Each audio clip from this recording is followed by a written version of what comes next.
Sophie Doré, je suis l'administratrice de l'association Vieillissons qui porte le festival Epadons-nous.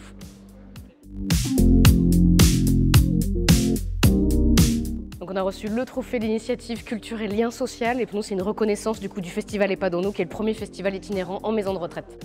Ouais, ça nous touche beaucoup, c'est-à-dire que là, quand on travaille toute l'année, toute une équipe pour mettre en place des valeurs et des actions qui nous touchent beaucoup, de recevoir un prix, d'être reconnu par nos pairs aussi pour ce qu'on fait, voilà, ça nous touche. Donc l'association Vieillissons porte le festival Epadons-nous, c'est le premier festival itinérant en maison de retraite. Epadons-nous, c'est plus de 35 000 bénéficiaires depuis 2020, 900 spectacles, ateliers, rencontres de pratiques artistiques auprès de plus de 500 EHPAD sur plus de 50 départements.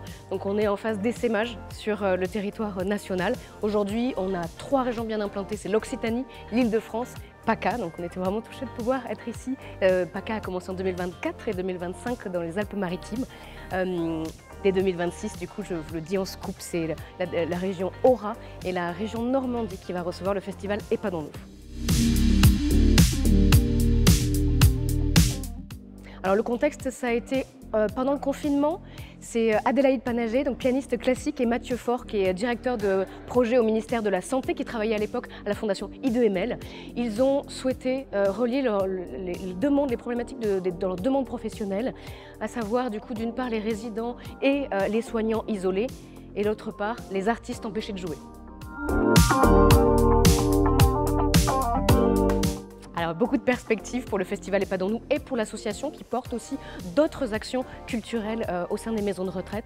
On développe des partenariats puisque, en plus de l'extension du festival Epadons-nous, on a une perspective d'ouvrir de plus en plus aux personnes âgées isolées des territoires pour qu'elles puissent bénéficier des spectacles et des ateliers qui sont menés au sein des maisons de retraite. Pour ça, on crée des partenariats avec d'autres structures pour leur donner nos dates, leur donner la programmation et qu'elles puissent venir avec leurs bénéficiaires sur ces dates-là.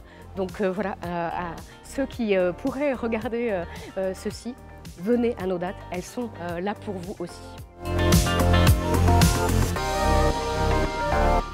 Pour la suite de l'association Vieillissons et du festival Epadons-nous, vous pouvez nous souhaiter de belles rencontres, de belles reconnaissances comme on a eu hier soir, pour avoir plus de visibilité et pour pouvoir continuer l'essaimage sur le territoire national. Donc on a reçu ce trophée de culture et lien social qui a été réalisé par Mylène, Thierry, Albert et Jean, France Alzheimer. Et c'est un trophée en plus qui a une note de musique. Donc pour nous, Vieillissons, qui sommes vraiment des acteurs de la culture en maison de retraite, ça nous touchait énormément.